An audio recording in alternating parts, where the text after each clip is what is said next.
Tetap berdiri, mengambil Alkitab masing-masing. Kita membuka firman Tuhan dari Injil Matius pasal 6 ayat 33.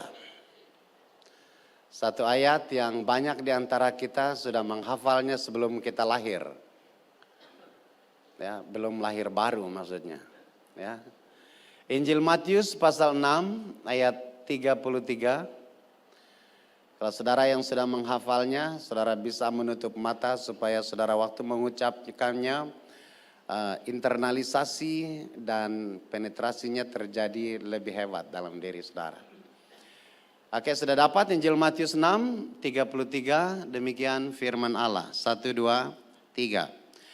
Tetapi carilah dahulu kerajaan Allah dan kebenarannya, maka semuanya itu akan ditambahkan kepadamu. Sekali lagi 2, 3.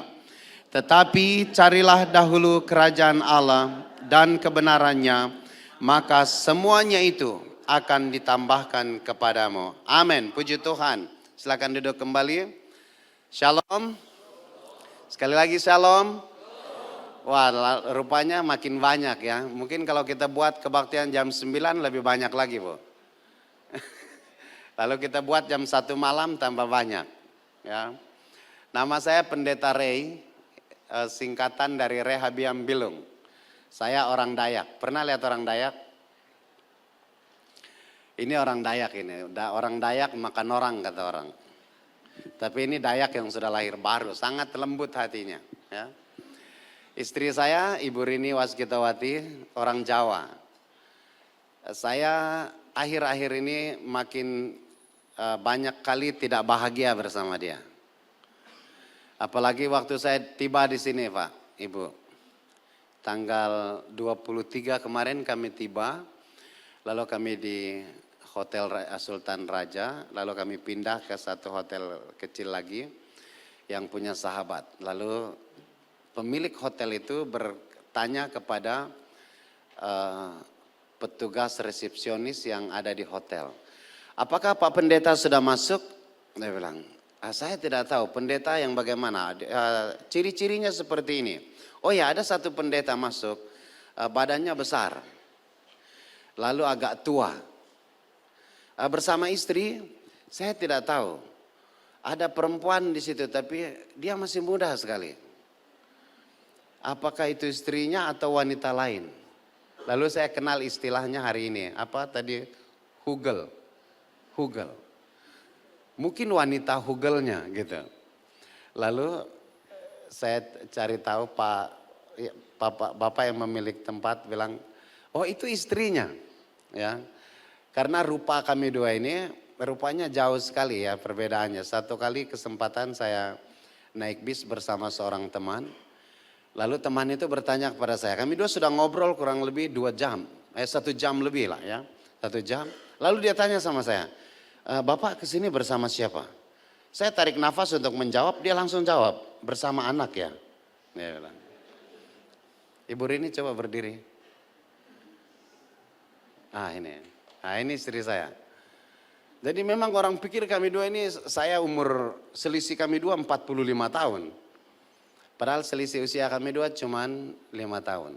Dalam derita itu sebenarnya ada kebanggaan dalam diri saya. Ya, karena apa? Itu berarti saya suami yang baik. Ya, yang berhasil membuat dia awet muda dan tetap cantik. Walaupun saya semakin merosot, nggak apa-apa. Ya. Kami dua punya 4 anak dari 13 yang kami rencanakan. Kami terus bergumul untuk sisanya 9 orang. Bagaimana caranya Tuhan menjawab itu urusan Tuhan.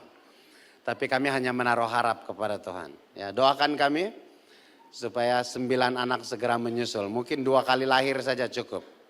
Tapi jumlahnya 9. Ya. Terima kasih banyak sekali lagi Ibu Gembala.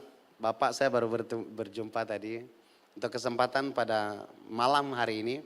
Untuk menyampaikan firman Tuhan. Nah, firman yang diberikan kepada saya bagaimana cara kita menggunakan keuangan dalam prinsip yang menghemat, bijak dan seterusnya. Nah, lalu saya cari firman Lalu saya pikir saya akan kasih prinsipnya saja, nanti teknisnya Ibu Gembala. Dan bagian firman ini adalah bagian yang menolong kita untuk kita dapat memandang atau membangun perspektif positif dan produktif untuk segala sesuatu yang kita punya. Saudara harus mengerti bahwa semesta raya ini yang menurut para astronom, garis tengah semesta ini adalah 95 triliun tahun cahaya. Satu tahun cahaya itu saudara 94,6 triliun kilometer. Jadi silakan kali nanti berikan informasi hasilnya kepada saya. 95 triliun kali 94,6 triliun. Saya tunggu hasilnya ya. Nanti berikan kepada saya. Nah saudara, semesta dengan diameter seperti itu. Kalau saudara membaca Kejadian pasal 1 ayat 1 sampai 31. Itu ada untuk kepentingan manusia. Kenapa Tuhan tidak menjadikan kita pada hari pertama, kedua, ketiga, empat, dan 5? Sederhana saja jawabannya, karena semesta belum siap untuk kita. Setelah semuanya siap, lalu Tuhan menjadikan kita pada hari yang ke-6, lalu memberikan kesempurnaan penciptaan itu kepada tugas tata laksananya kepada kita. Kejadian 1 ayat 28. Allah memberkati mereka, lalu berkata, beranak cuculah dan penuhilah bumi dan seterusnya. Nah saudara, ada yang salah pada Adam dan Hawa. Karena perspektif yang salah, lalu mereka akhirnya jatuh ke dalam dosa. Dan kemudian perspektif itu turun sampai sejarah demi sejarah, generasi ke generasi. Nah saudara lihat, kita lihat hasil survei ini. Silakan ditampilkan. Ini adalah sebuah pengulangan dari prinsip yang dikembangkan oleh Adam dan Hawa, bagaimana cara mencapai kebesaran. Adam dan Hawa berkata, dapatkan apa yang kamu bisa raih, yang kamu lihat dan seterusnya. Bangun itu menjadi sebuah tahta dudukmu, maka engkau akan membangun sebuah imperium kebesaran. Dan itu yang dia tularkan kepada generasi ke generasi berikutnya sampai peristiwa ini muncul. Ya, dari hasil survei ini saya membuat sebuah tema untuk survei ini, kehancuran oleh dan kuasa kekayaan. Artinya bisa dibaca kehancuran oleh kekayaan atau kehancuran kuasa kekayaan. Ya. Nah ini adalah satu bukti absolut bahwa kodrat manusia mutlak bergantung kepada Kristus Yesus Tuhan. Artinya ayat yang tadi kita baca menunjukkan kepada kita bahwa meskipun saudara memiliki semesta raya tadi itu, menjadi milik privat Anda, milik pribadi Anda, kalau tanpa Tuhan, saudara akan hancur, saudara akan binasa. Nah, perhatikan ini, lanjut. Maret 1923 ada sebuah kesepakatan yang dilakukan oleh 9 orang terkaya dan menguasai semua kemungkinan, transportasi, modal dan lain sebagainya. Lalu mereka ketemu, lalu mereka mengatakan inilah sebuah kekuatan baru yang dapat kita andalkan untuk membangun dunia. Lanjut. Maret 1923 pertemuan itu dilakukan di Edgewater Beach Hotel di Chicago, USA antara 9 ahli keuangan yang adalah presidir paling berhasil dalam bisnisnya di dunia kala itu. Mereka bersepakat untuk membangun dan menguasai dunia dengan kekayaan uang. Mereka yakin kekayaan dan keuangan adalah hidup itu sendiri. Kalau you punya uang, you punya kekuasaan, Anda punya hidup. Tapi saudara lanjut.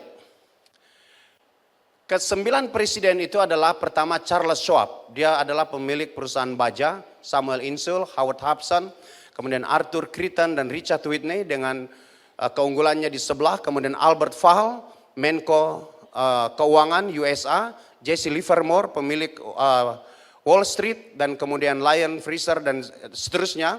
Dan mereka memimpin semua perusahaan yang menguasai seluruh dunia. Gurita keuangan mereka, kekayaan mereka, pengaruh mereka di semua lini hidup itu menguasai seluruh dunia. Itu sebabnya mereka berkata bahwa kalau mereka mempunyai itu, mereka akan menguasai dunia ini. Tapi saudara, lanjut. 25 tahun setelah itu, 1948, tidak perlu lama. Ya. Kemudian apa yang mereka asumsikan itu terbukti. Charles Schwab meninggal bangkrut, 5 tahun terakhir hidup dengan hutang. Samuel Insull mati sebagai DPO, buronan di negara asing. Howard Hudson menjadi gila. Arthur Crichton bangkrut dan mati di pengasihan. Richard Whitney di penjara 1948 dan bebas 1991. Lanjut. Albert Fall diizinkan keluar penjara untuk mati di rumah tahun 1991. Jesse Livermore mati bunuh diri, Lion Freester, Ivan Kruger dan seterusnya. Artinya saudara, ternyata mereka sendiri pun tidak menikmati manfaat dari kebesaran dan tumpukan keuangan pengaruh fasilitas yang mereka punya. Mereka mati semua dalam keadaan tragis. Artinya, apa yang diasumsikan oleh Adam dan Hawa di Eden, yang kemudian diteruskan ke generasi sampai kita hari ini, yang berkata kalau kamu cerdas, kamu punya uang, kamu punya fasilitas, dan kamu punya perusahaan keuangan dan seterusnya, papa mama kamu mewariskan kamu berbagai macam fasilitas hidup, kamu akan hidup. Saudara, bagian yang kita baca tadi, ayat 33 Matius 6 tadi itu, menjelaskan kepada kita sebuah prinsip kekal yang relevan dan sejajar dengan kodrat hidup kamu yang kekal.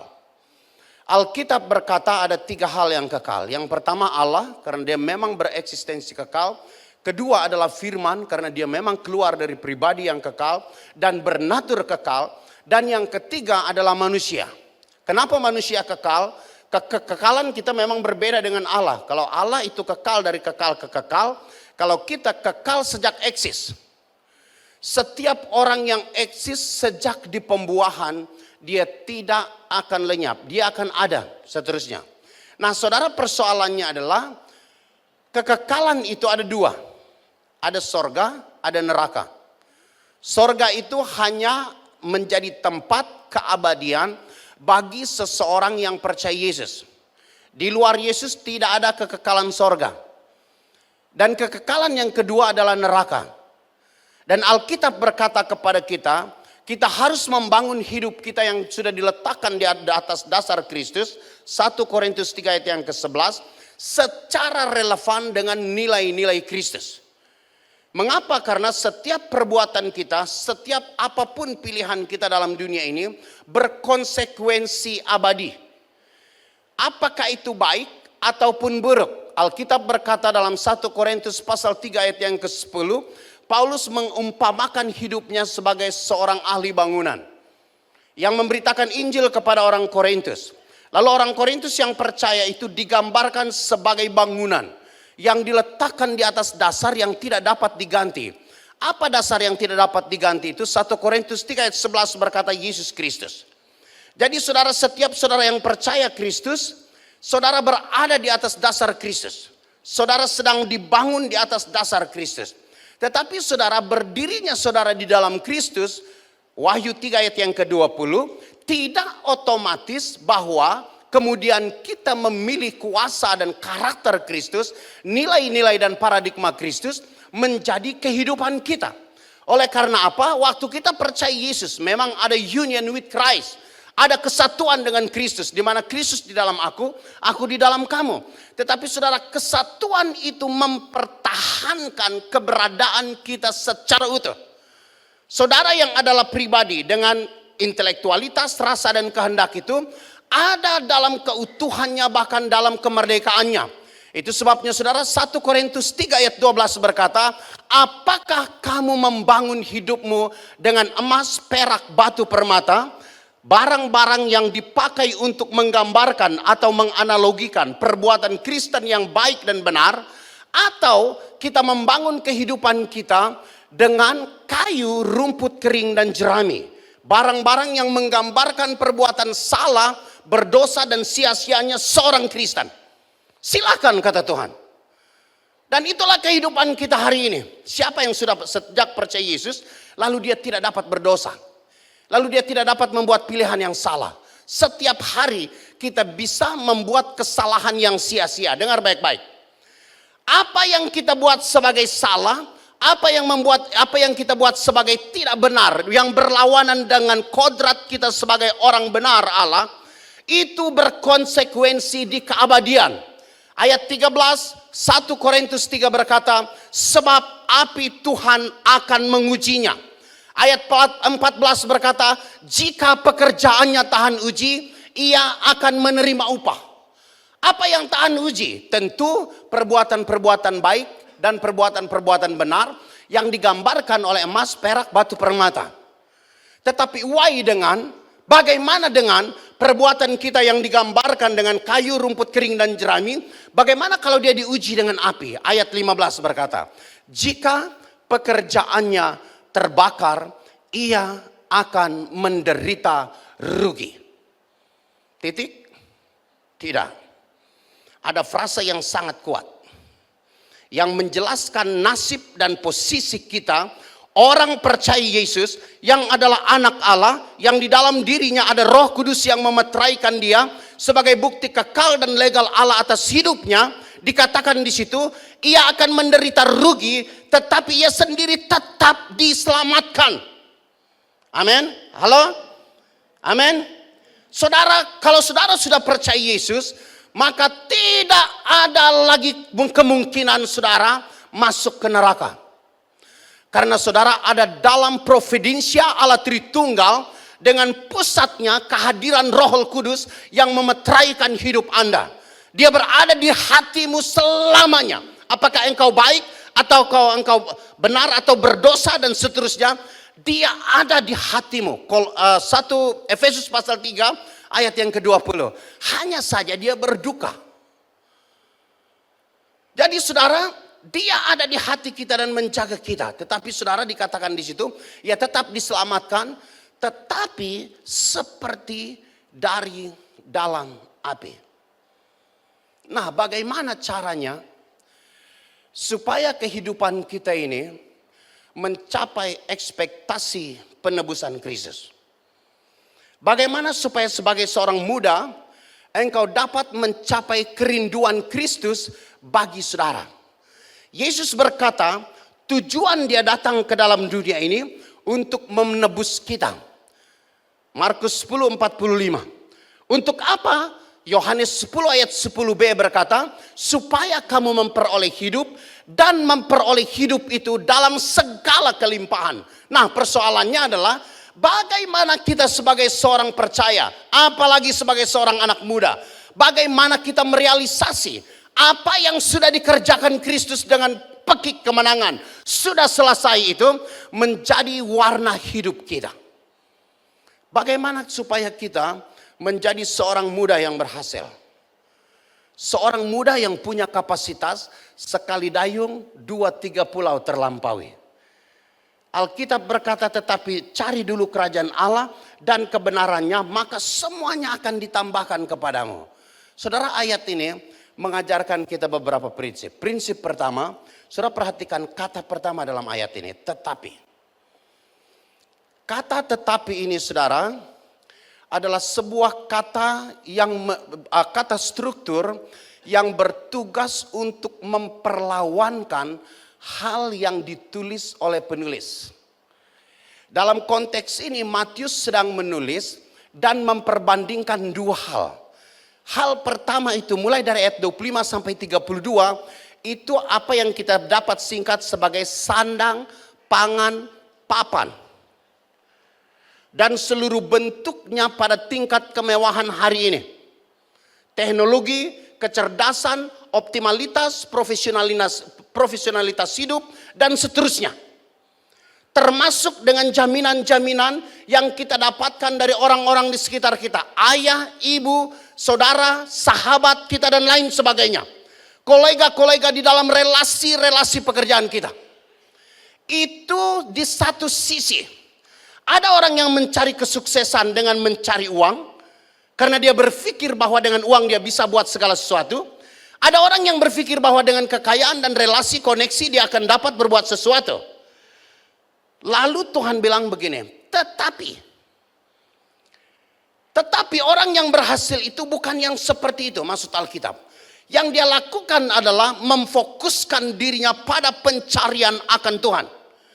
Karena kalau saudara mempelajari apa yang disebut dengan kerajaan Allah dan kebenarannya itu berbicara tentang Kristus dan kerajaannya. Saudara bisa membacanya dalam pasal yang ke-5 sampai pasal ke-9 Injil Matius.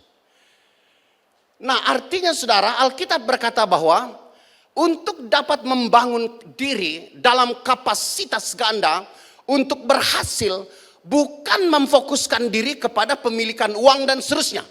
Yang Anda harus lakukan adalah fokus kepada Tuhan. Tetapi fokus itu harus dilakukan dengan komitmen yang keras. Itu arti kata tetapi.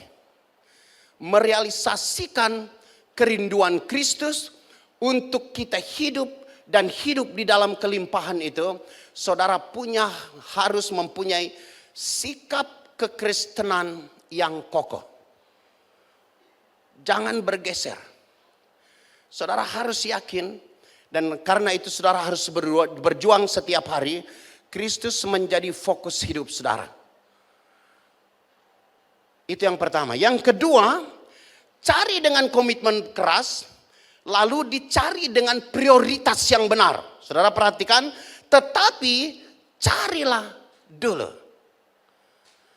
Kata carilah dulu itu di dalam bahasa aslinya itu sama dengan orang yang mengias jerami untuk mencari jarum kecil. Atau seringkali dipakai juga untuk memperlihatkan etos kerja dari seseorang yang mencari batu mulia. Siapa yang pernah bekerja di tambang emas atau tambang dan sejenisnya? Waktu saya kecil, badan saya kecil waktu itu. Waktu saya SMA, di musim-musim libur saya sering pergi bekerja di hutan. Salah satunya adalah pergi ikut cari emas. Di Kalimantan Timur, di ibu kota Tanjung Redep itu ada 2 sungai besar yang membentuk tanjung itu. Satunya ke Sungai Kelai, satunya itu Sungai Segah. Di ujung Sungai Segah itu ada tambang emas tradisional.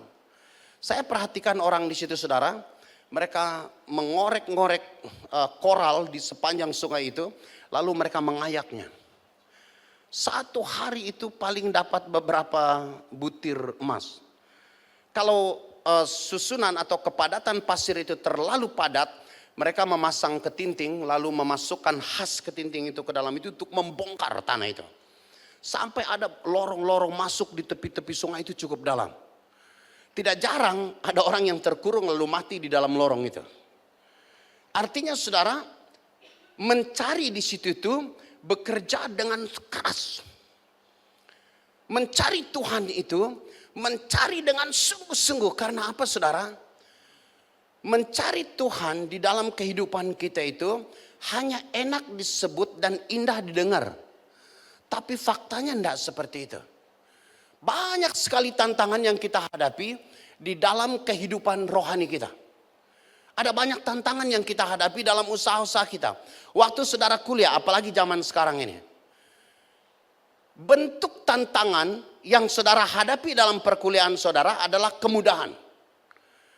Kalau saudara mau buat paper hari ini, saudara ketik saja judulnya, lalu saudara klik. Maka garis besarnya muncul dengan uraiannya. Lengkap dengan footnote-nya, referensinya lengkap. Kalau saudara copy paste itu, tinggal saudara edit sedikit lalu saudara kirim. Dosen, saya beritahu ya, tidak banyak dosen baik hati. Tidak banyak juga dosen yang bekerja keras. Kalau saya dosen, saya adalah dosen. Kalau tugas dikumpulkan kepada saya, saudara bisa tanya istri saya. Kata pertama sampai kata terakhir saya baca.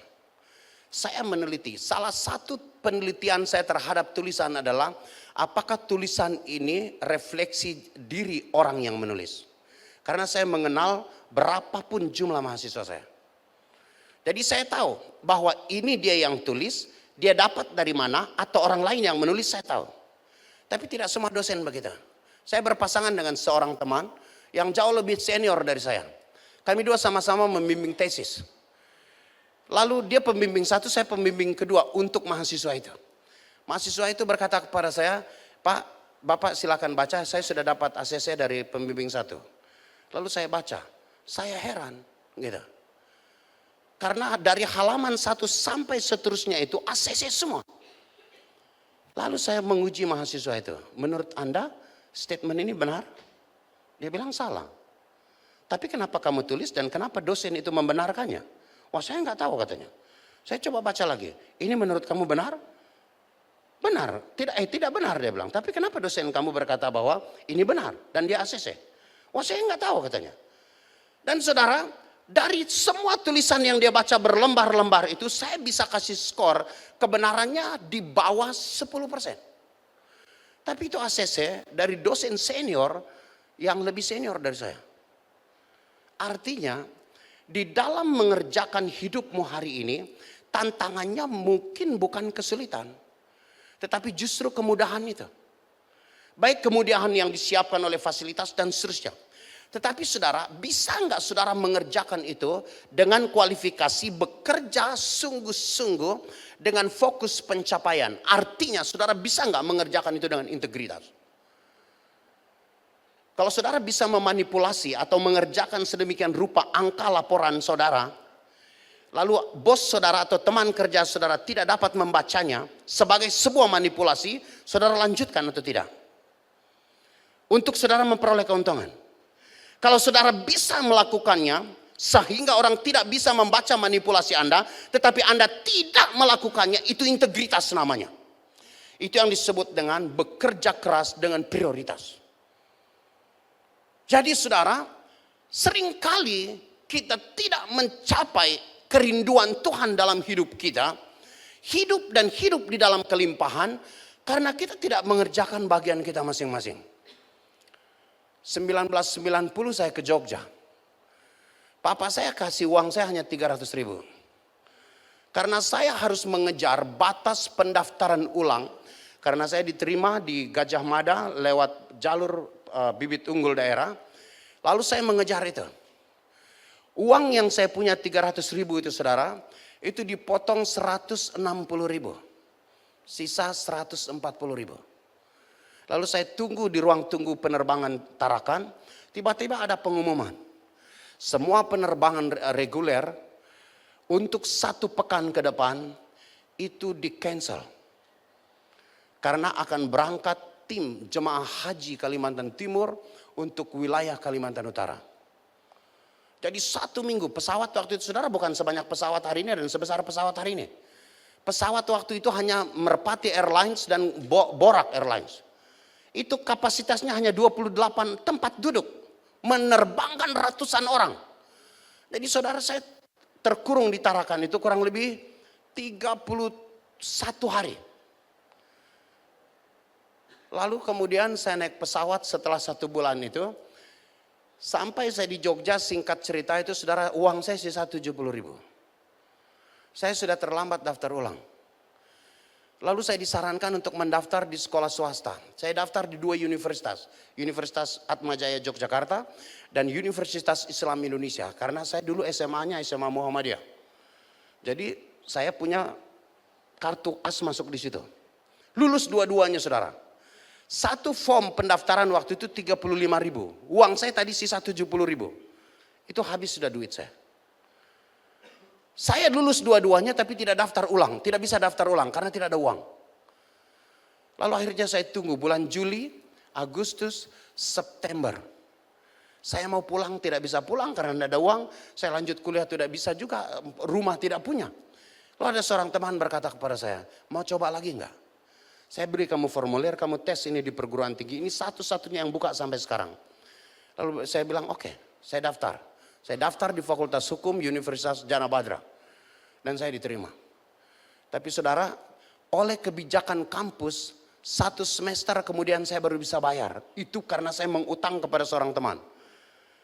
Saya bilang sama papa saya di awal semester 1, Pak, saya sudah diterima. Pendaftarannya 700.000. Uang kuliah saya dalam 1 tahun. Dibagi 2. 375 pembayaran pertama, angsuran pertama. Lalu 325 angsuran kedua. Tolong saya bilang 6 bulan kirim saya uang 700.000. Untuk pertama bayar hutang ke teman. Yang kedua saya bayar semester 2. 6 bulan kemudian papa saya kirim uang. Itu 400.000 saudara.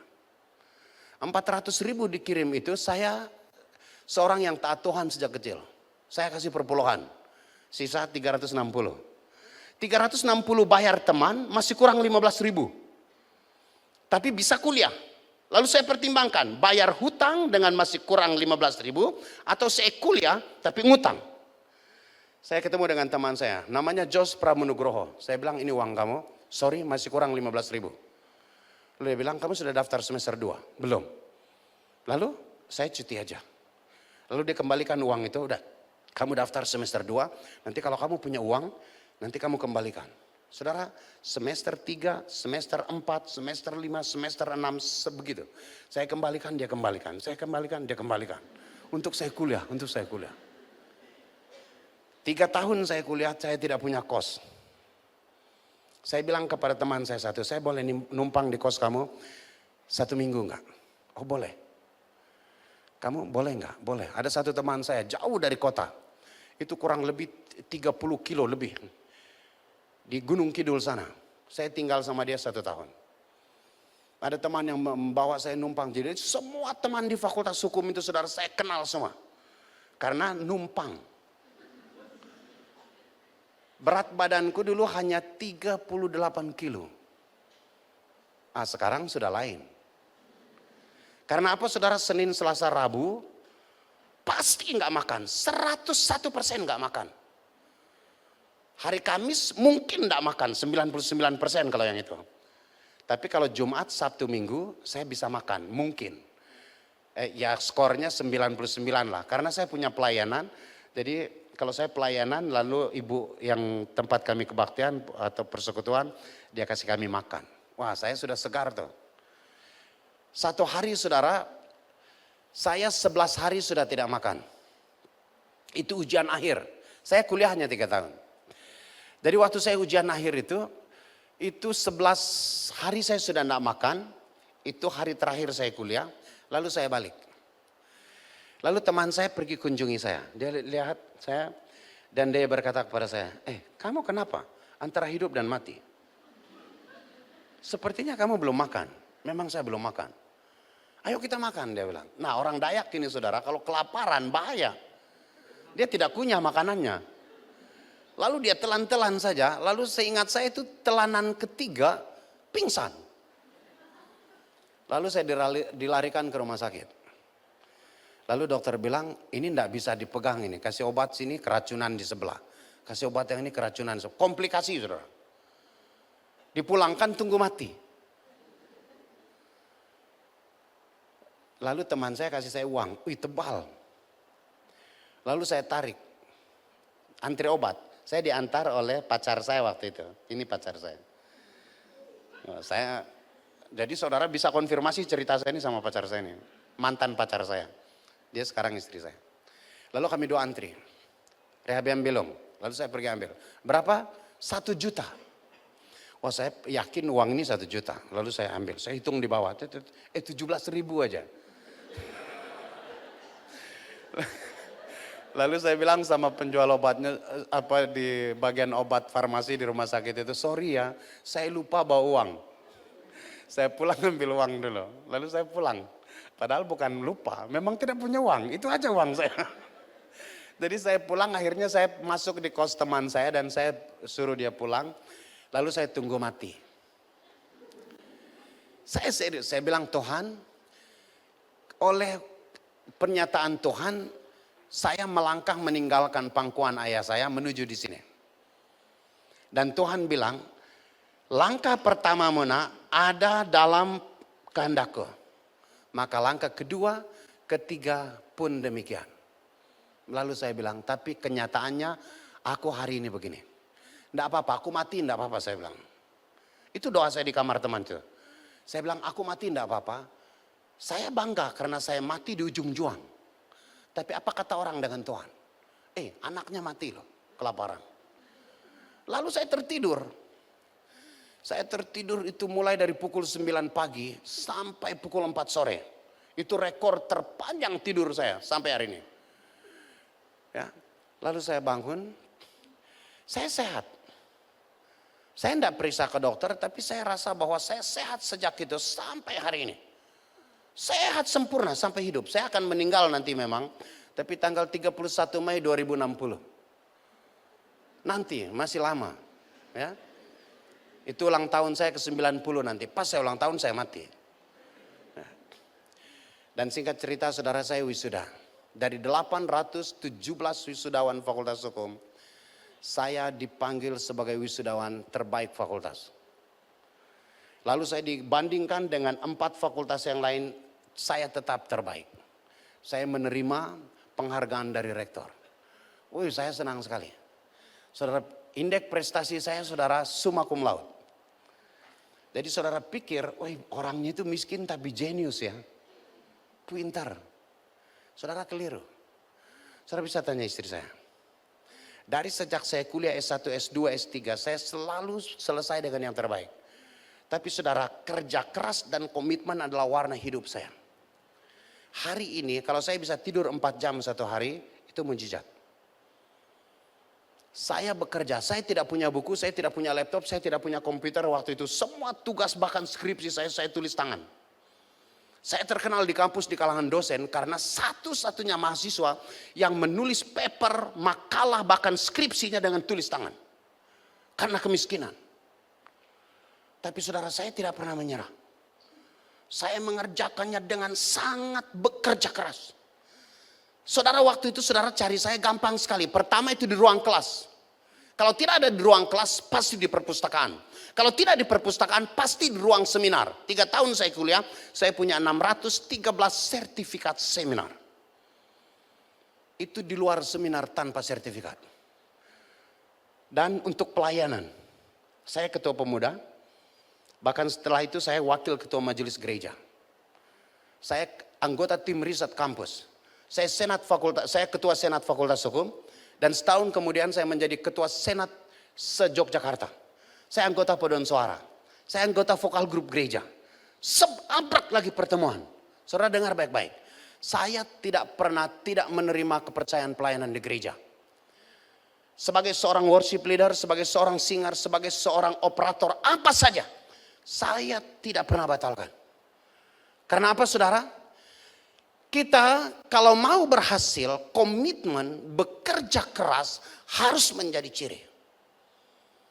Persoalan kita ini adalah kita tidak mau bekerja keras. Saya punya dosen, orang Cina namanya Victor Liu Ngiamfa namanya. Dia berkata kepada saya, kepada kami di kelas, orang Cina punya pepatah, kalau menyelamlah sampai di dasar. Saya kira Pak Liu itu tidak tahu sungai di Kalimantan. Kalau sungai di Kalimantan itu saudara ada kedalamannya sampai 15 lebih meter. Jadi saya bilang sama Pak Liu, apakah bijak kalau kita menyelam mengambil sesuatu di dasar sungai, lalu saudara kehabisan nafas, lalu saudara paksa, lalu saudara mati? Bijakkah itu? Apakah tidak lebih baik kalau saudara kehabisan nafas, saudara keluar? Dia jawab saya, dalam filsafat perjuangan Cina, adalah sebuah kehormatan kalau orang mati di medan laga daripada dia pulang dalam keselamatan dari medan laga. Itu sebabnya saudara, saya berkomitmen walaupun saya lapar, walaupun saya sakit, walaupun saya kekurangan, selama saya kuliah sampai hari ini. Saudara, saya selalu berkata, kalau ada godaan yang menyimpangkan saya dari panggilan saya selalu berkata, saya sudah sampai di titik di mana saya tidak dapat melangkah mundur. Saudara pikir saya sebagai gembala, sebagai dosen, saudara selalu jalan rata? Tidak. Saya berkali-kali digoda untuk keluar dari panggilan saya karena banyak hal termasuk kekurangan. Tanya istri saya, 23 tahun kami dua menggembala, berapa tahun orang kasih gaji kami dua? Rapat tahunan itu tumpuk-tumpuk ratus juta kemudian diputihkan. Tumpuk-tumpuk ratus juta diputihkan. Tumpuk-tumpuk ratus juta putihkan. Saya mengajar di kampus. Ada kampus yang tidak membayar saya sampai saya hari ini. Apakah mereka tidak tahu sengaja atau apa? Saya tidak mau tahu. Tetapi saudara tahu, dalam kondisi tanpa kontraprestasi, saya tidak pernah menurunkan kualitas pengabdian saya. Kalau saudara ingin berhasil, jangan arahkan pengabdianmu, jangan gerakan kerjamu untuk motivasi, karena motivasi upah.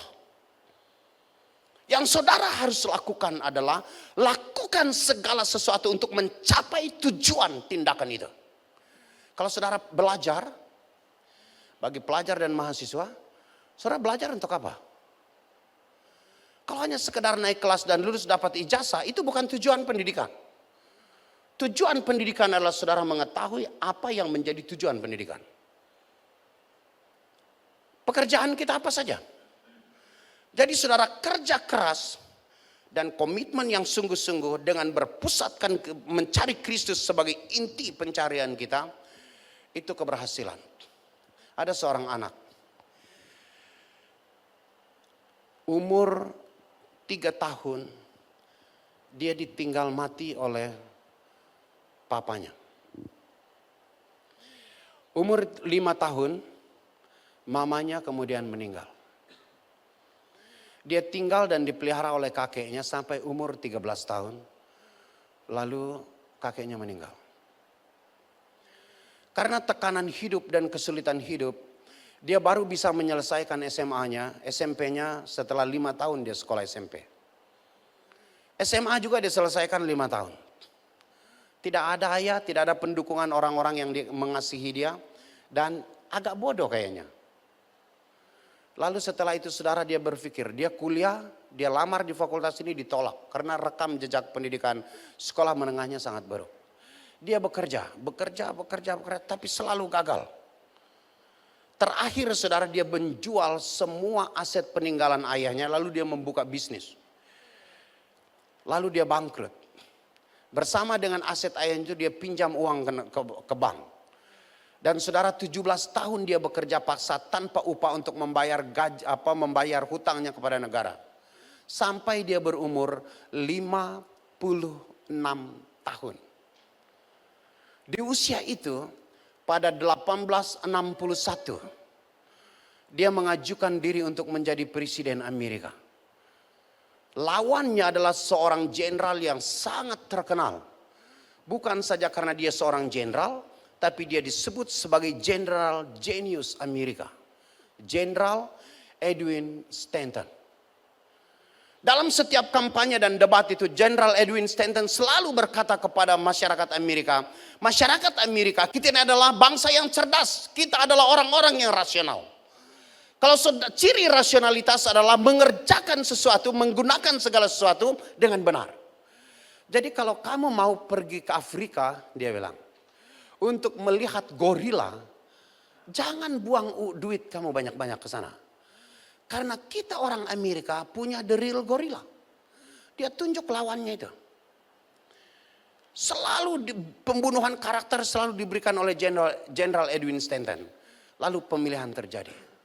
Ajaib saudara, Jenderal Edwin Stanton kalah. Orang muda, orang yang berusia 56 tahun itu menang. Dan saudara tahu, sejak 1914, setiap kali seorang presiden Amerika Serikat menyelesaikan masa kerjanya sampai hari ini, ada Donald Trump. Itu selalu ada polling dilemparkan ke orang Amerika. Menurut Anda, sejak kita punya Presiden George Washington yang pertama, sampai Presiden kita Donald Trump ini, siapa yang menjadi Presiden terbaik Anda? Saudara, hanya 2 kali kawan itu menduduki tempat kedua, di bawah Roosevelt dan Edwin Stanton. Bukan Edwin Stanton, Roosevelt dan saya lupa satunya. Itu hanya 2 kali dia duduk di tempat kedua. Sisanya saudara, selalu Abraham Lincoln menjadi presiden terbaik. Sehingga orang Amerika hari ini menyebut dia sebagai presiden terbaik seumur hidup. Sepanjang masa. Mengapa saudara? Orang tanya dia, bagaimana Anda berhasil dari kebodohan, dari kerja keras dan kerja paksa demikian seterusnya. Dalam penghinaan orang, lalu Anda bangkit berhasil menjadi presiden. Bahkan menjadi presiden terbaik. Dia jawab seperti ini. Kalau saja setiap anak di muka bumi ini punya ibu seperti ibuku, maka tidak ada kemiskinan di dunia ini. Orang tanya kenapa? Karena meskipun aku tinggal bersama ibuku hanya 5 tahun, Dia memperkenalkan kepadaku seorang sahabat dan gembala sejati. Dialah Yesus Kristus. Abraham Lincoln berkata, dialah yang membangkitkan aku ketika aku tersandung. Dia yang memberi aku harga diri ketika orang menghina aku. Dia yang berkata kepadamu, kamu hanya bisa, itu hanya ketergelinciran kecil. Yesus Tuhan, Dia yang memberi aku kemenangan sehingga aku mencapai hari ini. Alkitab berkata kepada kita, tetapi carilah dulu kerajaan Allah dan kebenarannya, maka semuanya itu akan ditambahkan kepadamu. Amin. Kalau kamu rindu berjaya dalam keuangan, Allah mau. Kalau kamu rindu berjaya dalam kedudukan, kekayaan kamu, jabatan, karir kamu, Allah merindukan itu. Sebab Dia merindukan engkau ada di dalam hidup yang berkelimpahan. Tetapi Dia berkata, cari aku dulu. Cari aku. Sebab aku adalah pokok anggur yang benar. Kalau kamu tinggal di dalam aku, kamu akan berhasil. Yohanes 15 ayat 1 dan ayat 4 dan 5. Tuhan Yesus memberkati.